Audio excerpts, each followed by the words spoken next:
Berenstain Bears and the Wild, Wild Honey. Papa Bear was relaxing in his hammock, Brother Bear was riding his skateboard, and Sister Bear was skipping rope. "Papa," called Mama from the kitchen window of the bear's treehouse, "instead of snoozing, I think you could do some chores around the house." Oh my goodness, look at that frog jumping rope. But Papa wasn't snoozing. He was deep in thought, thinking about his favorite thing, honey. Especially the wild, wild honey in the gnarled old bee tree deep in the dark forest. "Papa," said Sister, "Mama's calling you to do chores." "Chores? What kind of chores?" asked Papa. "Take your choice," said Mama. "There's a broken step, some loose bark, and all the faucets in the house drip." "Yes, of course, my dear. I'll take care of it. You can count on me." But Papa was still thinking about ways to get that special honey, the wild, wild honey in the gnarled old bee tree deep in the dark forest. He had tried just about everything, but all he had gotten for his trouble was stung. He had tried pretending he wasn't going after honey at all, but the bees had spied Papa's honey pot and stormed after him. He had tried hiding in the bushes until the worker bees left on their daily rounds, and then he had tried to break into the bee tree with tooth and claw, but that hadn't worked either. The queen bee heard the commotion and called the workers home. Once more, Papa had been foiled.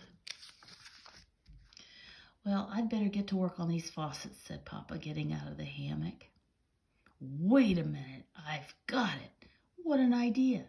The perfect way to get that wild, wild honey. Quiet, easy, and safe." He went into his workshop and came out with an old faucet. That's right, an old discarded faucet.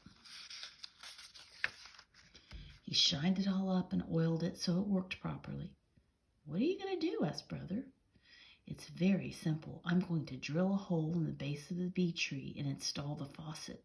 Then, whenever I'm in the mood for honey, I'll just turn on the faucet and fill my pot with that delicious, wild, wild honey."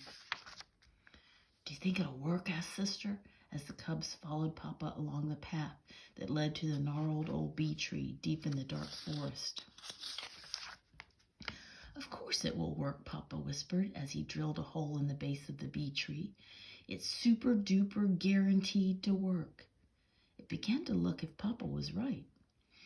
He worked quietly so as not to alert the queen bee or any of her subjects. Indeed, there wasn't a bee in sight.